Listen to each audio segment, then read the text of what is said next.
in her presence and Maine Equal Justice versus the Department of Health and Human Services. Council appear to be present. I'm assuming are ready as well. We are being streamed live on the web as well as by video and audio. If counsel who are arguing would begin by introducing themselves, saying your names for the record together with the party you represent or parties. For the appellant. Ellen Masalsky for the appellant, Your Honor. Branden Kreckel for the Maine Department of Health and Human Services, Your Honor. Thank you. And counsel, if you're ready to proceed, we'd be happy to hear your argument.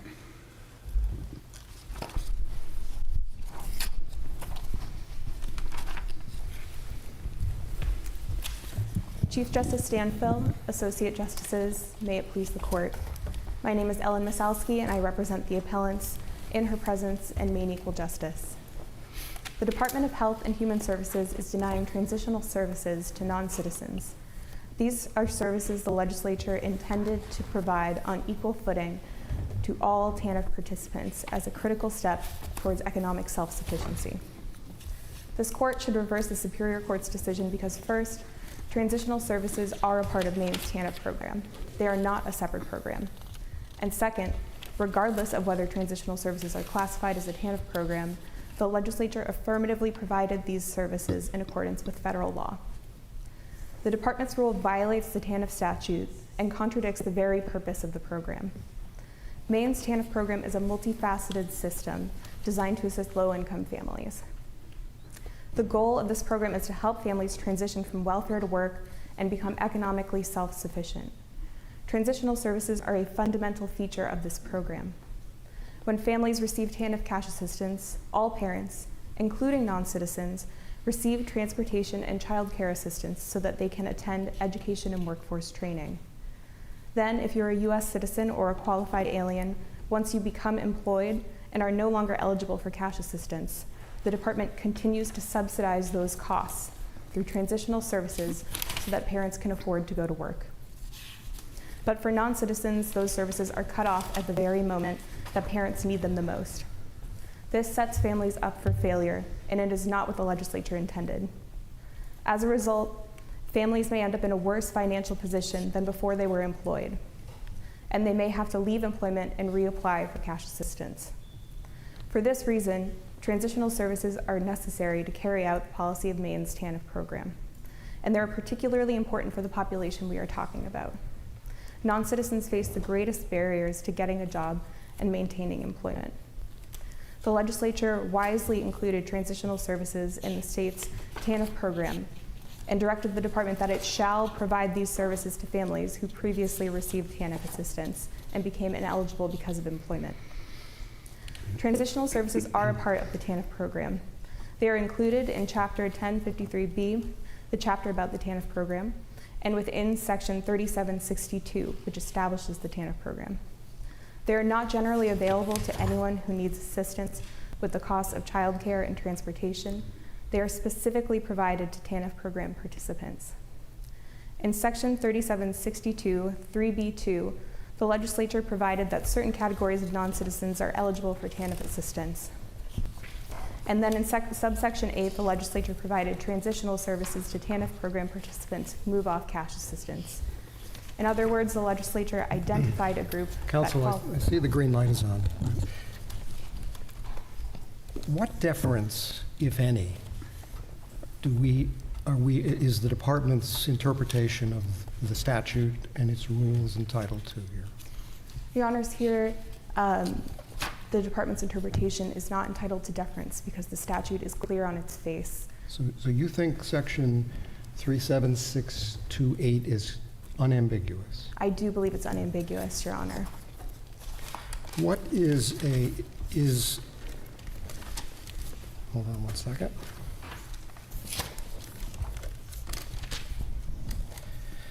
Turning to subsection B, if I could for a moment, just for clarification.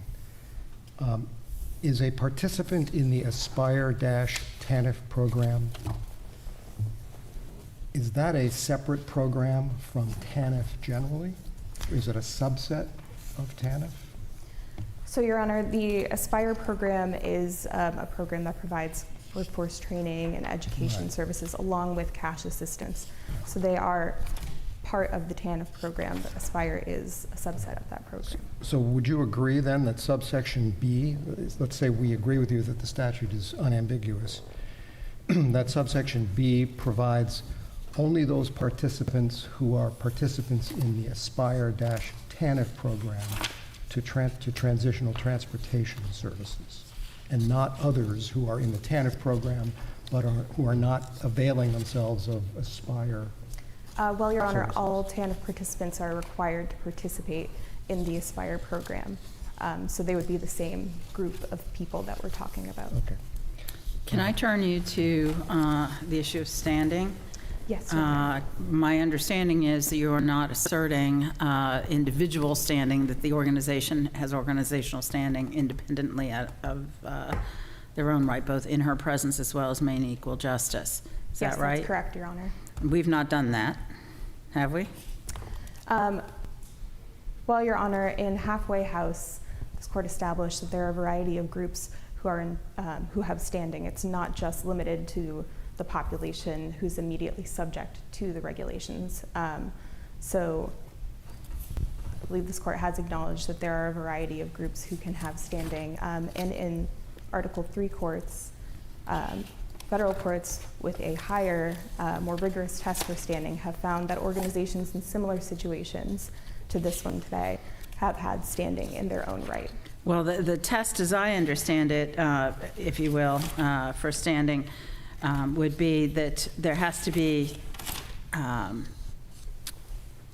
government, that the government regulation or conduct perceptively impairs the organization's ability to provide the service, essentially impairs or impedes that ability. Is that right? Yes, Does in her presence, how is in her presence impeded or affected by this? Well, Your Honor, in her presence does field inquiries from people who have been denied services, who have been denied transitional services. But Maine Equal Justice more specifically might deal with that directly, but I mean, in her presence doesn't seem to be their mission to do that.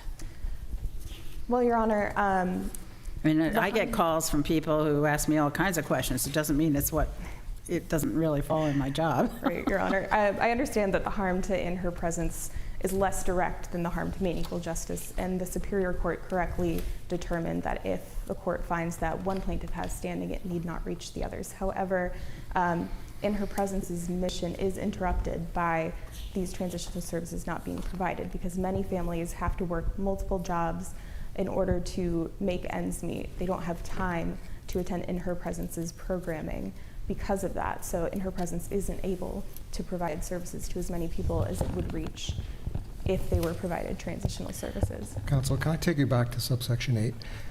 What's your interpretation of the very first line?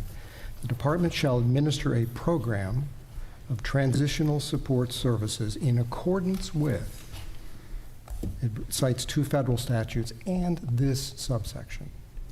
Doesn't the reference to the federal statutes, isn't that a problem for your position? Doesn't that sort of suggest that some participants may be, for example, non-citizens, may be preempted or precluded from this benefit? Your Honor, I don't believe it does suggest that because... Can you speak up a little? I'm struggling to hear you. Yes, I apologize. I don't believe the inclusion of that introductory language suggests that or sets this apart from the rest of the TANF program. What does it mean then? What's the significance of that language? Well, Your Honor, all public benefits have to be administered in accordance with PRORA. There are a lot of different requirements under PRORA. It doesn't only serve as a Then why bar. bother to put it in the statute since they have to do it anyway? I guess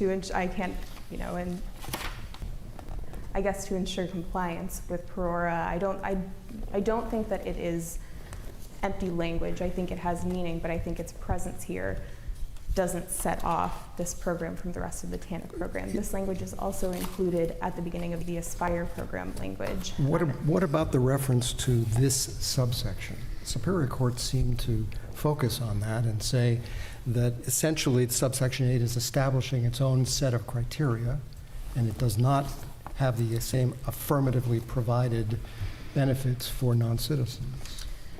Well, Your Honor, of course, the transitional support services would be administered in accordance with the rules laid out under the rest of that subsection. But I think it's important to note that the legislature does and the department do administer the program of transitional services in accordance with PRORA and the rest of this section by using state funds to provide benefits to non-citizens. You agree that if there has to be an affirmative grant or requirement of the department to provide the benefits to non-citizens, otherwise it would be prohibited under PRORA, right? Correct? Yes, Your Honor, that's Okay, correct. so I mean that's what we're really arguing about, because if the provision in 3 subsection, whichever it is, doesn't apply to the transitional services in subsection 8, then it can't be given to non-citizens. That's correct, Your Honor. Okay. And the provision in subsection 3 does apply to subsection 8. Subsection 8 was passed at the same time as 3B2. When the legislature passed subsection 8 and it said that transitional services shall be provided to all program participants. Does your argument come down to, because subsection 3 says that this certain group of non-citizens are entitled to receive TANF benefits, then any other provision that talks about TANF recipients or it's tied to being a TANF recipient or a TANF eligible, therefore also applies to the same group of non-citizens? Yes, Your Honor, that's precisely correct. Then why wouldn't subsection 8 have referred back to subsection 3, or said, instead of this subsection, this section, or this section? Why this subsection? That's what I'm struggling with. Well, Your Honor, I assume the language about the subsection is related to what follows thereafter, but I don't think that that negates what came before subsection 8. I think that those provisions in subsection 3 would still apply here. Because the legislature did in section 3104A, the SNAP program, the language there parallels the language in 3762, whatever it is, 3B2. B2, yes, Your Honor. Again, they specifically say we're exempting this from PRORA, or the federal statute, in the SNAP program. But your argument really rests on the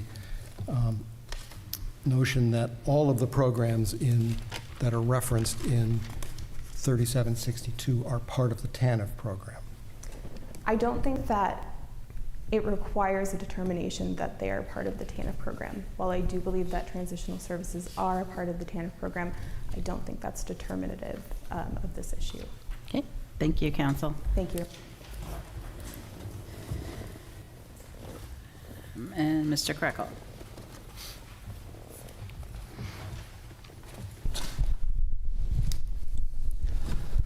Good afternoon, Your Honors, and may it please the court. As explained by the appellant, this is on before the court after the Superior Court granted the department's motion to dismiss. I'm going to start with the 12B6 issue. And we start in a realm where the department is not allowed to provide public benefits to non-citizens unless the legislature enacts a law post August 22nd, 1996, affirmatively providing that they may do so. So that requires the court to look at the statutes that are in play here, which are 37628. And as you look at that statute, there's no mention of non-citizens in that subsection itself. So that requires a look at the subsection that creates the state-funded public benefits, and that is subsection 37623B2. And in that subsection, there is no specific mention of transitional support services. So that leads to the question are transitional support services in the TANF program that was created under the state-funded TANF program, created under 37623B2, the same thing? And I think if you read the transitional support services subsection, it's clear that they are not intended to be the same thing as part of the eligibility requirements for transitional services, or that you're either not eligible for or not receiving TANF anymore. So they cannot be the exact same program if one of the requirements is that you are no longer eligible for that other program. They're two distinct things. So to recap, transitional support services subsection makes no mention of non-citizens. The created state-funded program makes no mention of transitional support services, and the eligibility criteria are distinct and distinguishable.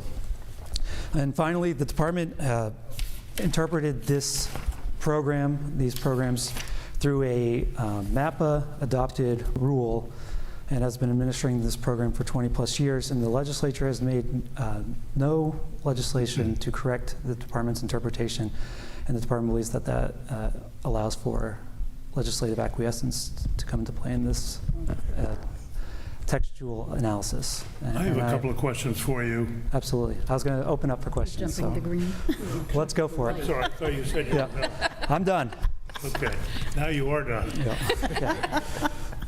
Anyway, as I understand transitional support services, they are provided only to people who have previously received TANF benefits. In other words, people who are no longer eligible for TANF benefits.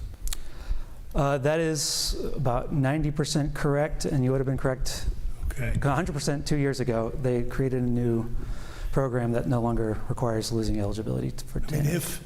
And I guess my question is, if the eligibility for transitional support services is tied to previous receipt of TANF benefits, why isn't it sufficient for non-citizens to be mentioned in Section 3, the TANF benefits section, if anybody or 90% of people who are no longer eligible get transitional support services? In other words, why did it need to be repeated in Section 8?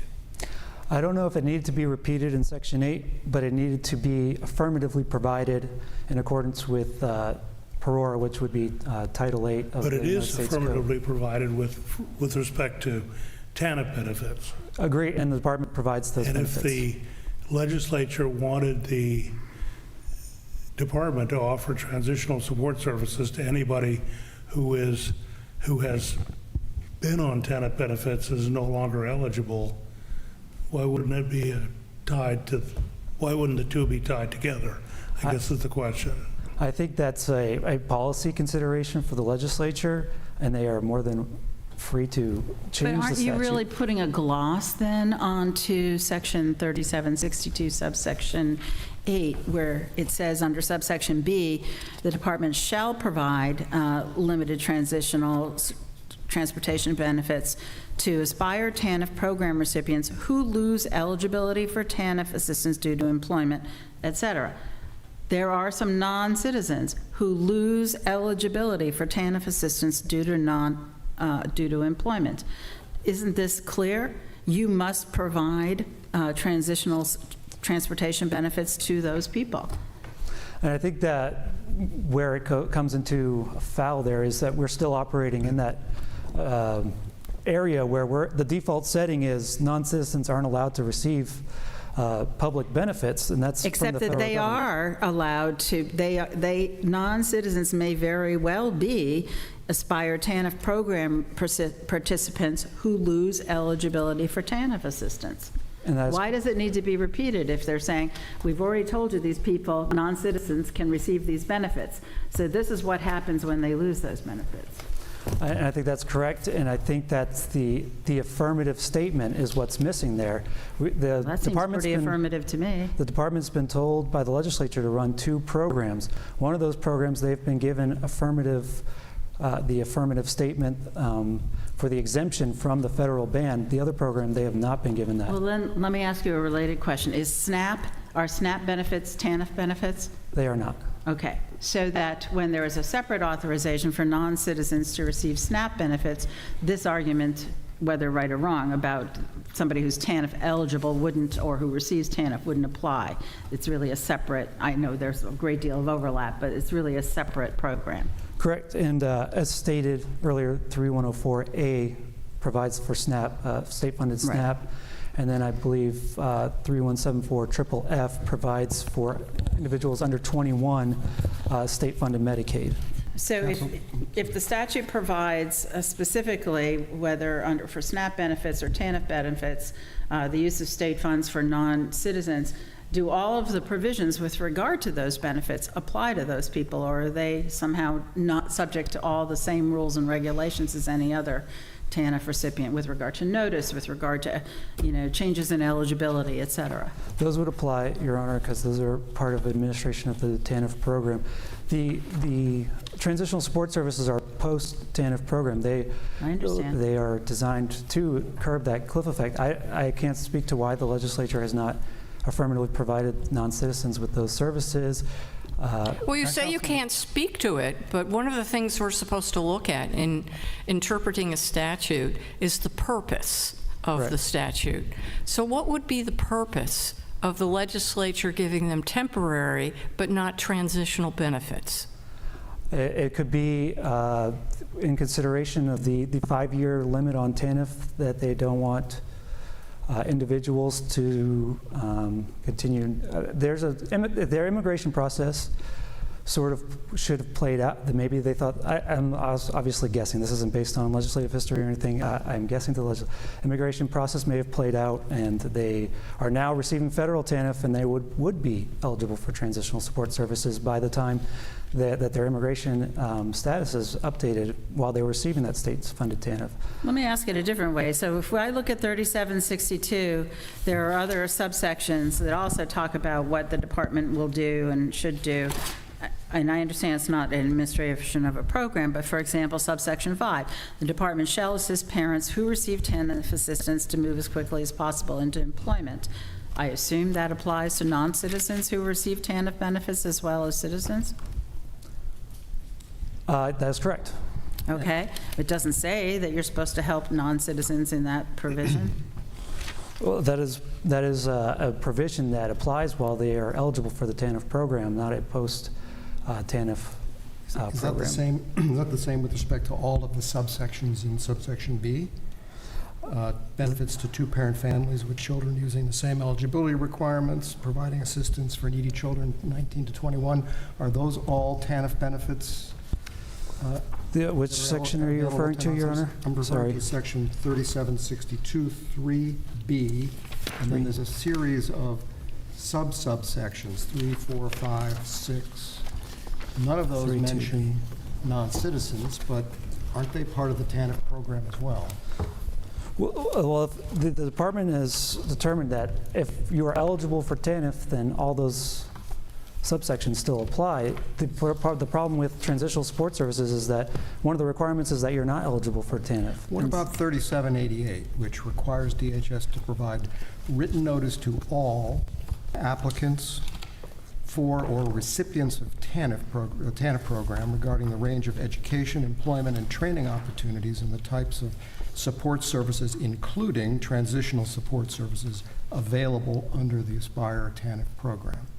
Do non-citizens, are they entitled to receive that notice? Yes, that's a notice of programs you may be potentially eligible for, not guaranteeing that you're eligible. They don't get a special notice that says, oh, but by the way, because you're a non-citizen, you're not eligible? I do not know, Your Honor. Do you know do you know how the services in subsection 8 are funded? Are those state funded or are those federal funded? I would believe it's a mix of both. Does that have any relevance at all to the issue here? How it's funded? I don't believe so, Because Your TANF Honor. itself is funded by a mix. The TANF is funded by a mix of state and federal funds.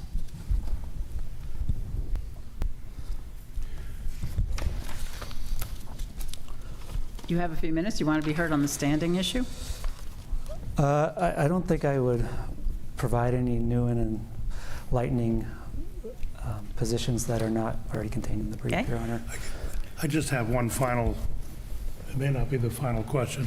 It does strike me that sections 5 through 8 of section 3762 define benefits that are available to people who are on TANF. 5 through 7 do. Sustainable employment, training, partnerships, teenage pregnancies. And I guess my question is, why wouldn't paragraph 8 be also viewed as a benefit to people who are on TANF once they are no longer become eligible for TANF? Why not group them together, in other words?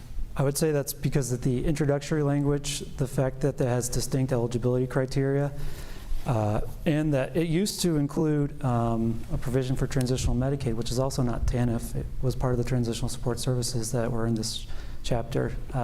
So that was probably why it was set apart to begin with, and the legislature's never updated it for that purpose for clarity.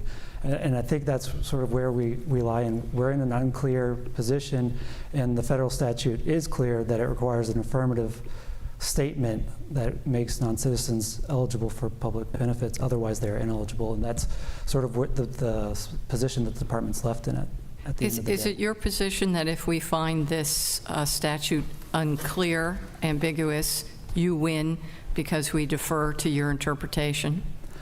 I think that's mixed in with the federal prohibition, Your Honor. Whereas the federal prohibition requires an affirmative statement, and if we can't discern that there is one, then yes, we do default to the status quo of not being able to provide benefits.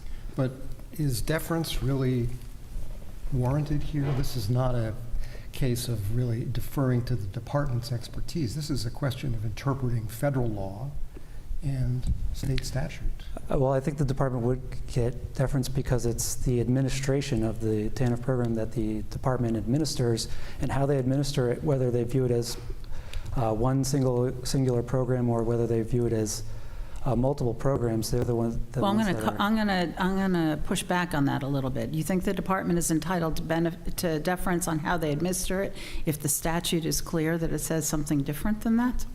If the court decides that the statute is clear, I don't think we get deference. Right. The So I court think says. that was the question. If we interpret the Apologies. statutes, federal and state statutes, to say it is or isn't provided in this case, is the department entitled to any deference on that issue in terms of the interpretation of the statutes? If the court decides that it's clear, the plain, unambiguous language, I don't think we reach the step of departmental deference.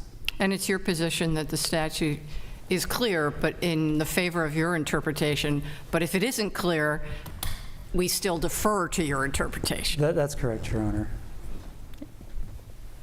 What should we discern then from the fact that in talking about what might have been the modus for or operandi for some of the changes that we see here, that you're only speculating as to what may have been the legislature's intent upon doing something? Doesn't that suggest to you that we perhaps should be looking at legislative history to try to get a better feel about this?